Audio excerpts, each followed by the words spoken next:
যুদ্ধ, নিষেধাজ্ঞা আর আন্তর্জাতিক চাপ সবকিছুর মধ্যেই এক অদ্ভুত বাস্তবতা সামনে আসছে। যে ইরানকে অর্থনৈতিকভাবে ভেঙে ফেলার কথা ছিল, সেই ইরানই উল্টো নতুন অর্থনৈতিক শক্তি হিসেবে উঠে দাঁড়াচ্ছে।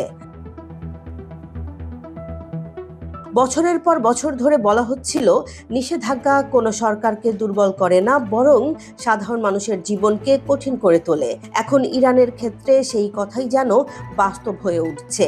যুক্তরাষ্ট্রের নেতৃত্বে নিষেধাজ্ঞা যত বেড়েছে, ততই বিকল্প পথ খুঁজে নিয়েছে তেহরান।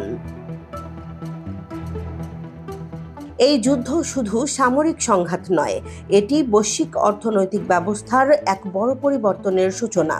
ডলার নির্ভরতা কমিয়ে ইরান এগোচ্ছে ডলারাইজেশনের পথে, আর এই পথেই বদলে যাচ্ছে বিশ্ব বাণিজ্যের চিত্র। ক্রিপ্টোকারেন্সি এখন ইরানের প্রধান হাতিয়ার। নিষেধাজ্ঞা এড়াতে তারা ডিজিটাল মুদ্রার মাধ্যমে লেনদেন করছে। সাম্প্রতিক হিসেব বলছে, মাত্র 1 বছরে নিষেধাজ্ঞা প্রাপ্ত দেশগুলোর ক্রিপ্টো লেনদেন কয়েক গুণ বেড়েছে, যার বড় অংশই যাচ্ছে ইরানের দিকে। এই অর্থ আবার রূপান্তরিত হচ্ছে চীনা মুদ্রা বেনমিনবিতে।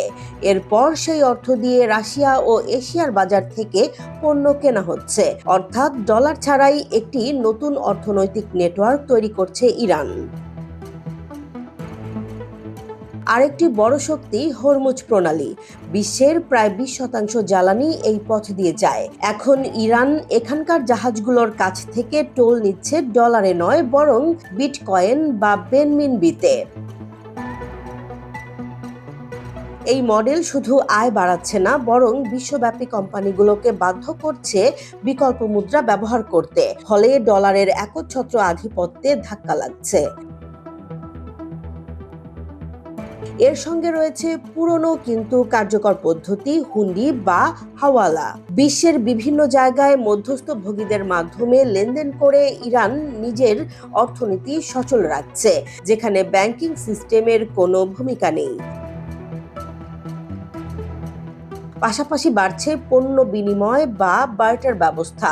তেল দিয়ে চাল, চাল দিয়ে জ্বালানি, এমন লেনদেন এখন আর ব্যতিক্রম নয়, বরং নতুন বাস্তবতা হয়ে উঠছে।